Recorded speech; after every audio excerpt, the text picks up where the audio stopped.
This is RG Reviews, and today for you guys I've got another LEGO Minifigure Monday. This is number 22, and of course our subject is none other than Plo Koon himself, so let's go over the minifigure here. So, Plo Koon, general in the LEGO, like the ones that LEGO has made, produced, they haven't really changed much, only just a couple details.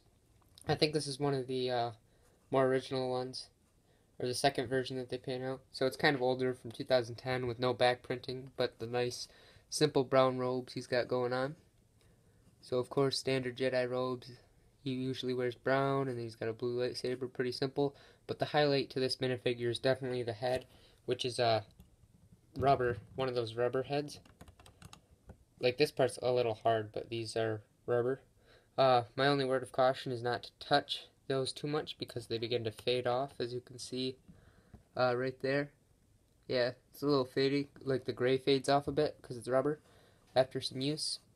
So you gotta be careful with that. But other than that, this minifigure is pretty simple, standard Jedi robes, and a really cool head that really captures his detail. So Lego-wise, he first appeared in 2008 in set number 7676, the Republic Attack Gunship. This was like one of the first Star Wars, the Clone Wars sets, like from the first wave. And this is when they really started to pump out Jedi, different Jedi and stuff, so that was a good part of history, Lego history. And in 2010, this is which this character is from. He appeared in set number 8093, Plo Koon's Jedi Starfighter, which I did a review on if you want to check out. Pretty cool set.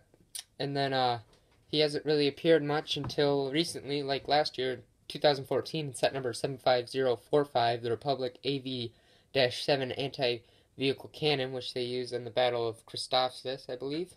And basically it's just a giant cannon with two wolf troopers, and Plo Koon, and I believe he has updated robes and stuff. So other than that, he's only appeared in Lego video games, Lego Star Wars The Complete Saga, Lego Star Wars 3 The Clone Wars. So some minute appearances. He might show up in Lego Star Wars episodes 1 through 3. I'm not sure though, but I think he does, but it doesn't look like this at all. So yeah, let's go on to the film history now.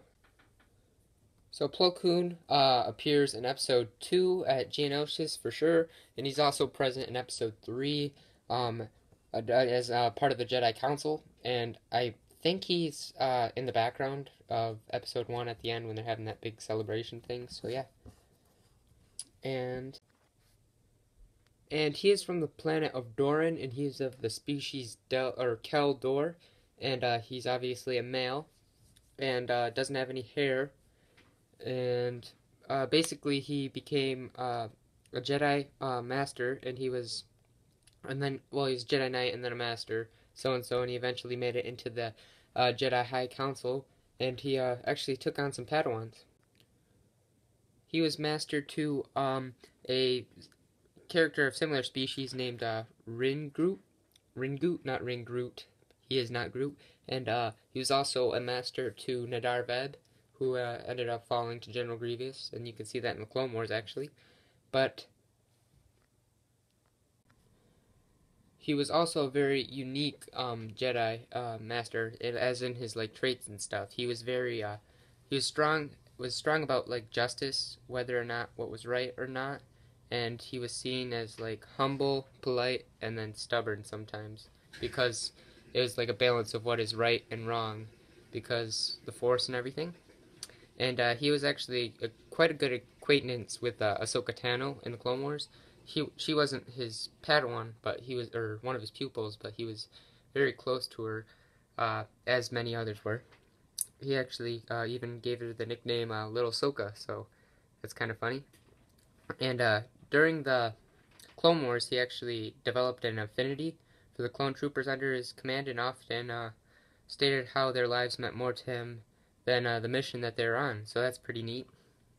And his death, he died, and in during the execution of Order 66, he was flying this Jedi Starfighter right here, or a variation of it, probably a newer version of it. And he died on Cato Nemodia while he was flying over. He got shot down by some of his troopers.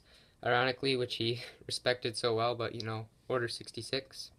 And the gray part right here on his mouth is actually a mask, like a breathing mask, because normal air is actually toxic to their species. So he has to wear that. So when it's actually removed, there's some artwork and stuff of that from that's canon, and it's basically like a hole. It's almost like a clam sort of thing. So it's kind of spooky.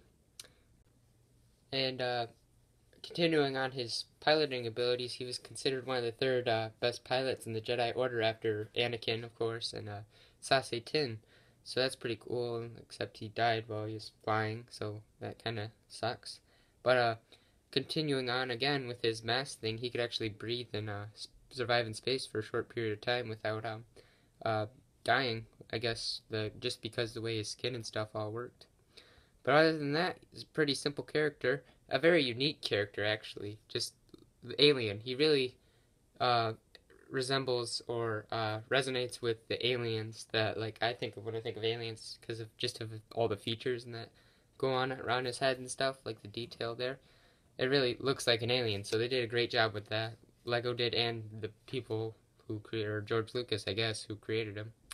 Other than that, pretty simple character. Thank you guys so much for watching these and subscribing and stuff. We had 200 subscribers. Make sure you enter the giveaway. There's you have today's the last day you can. I'll put the link in the description.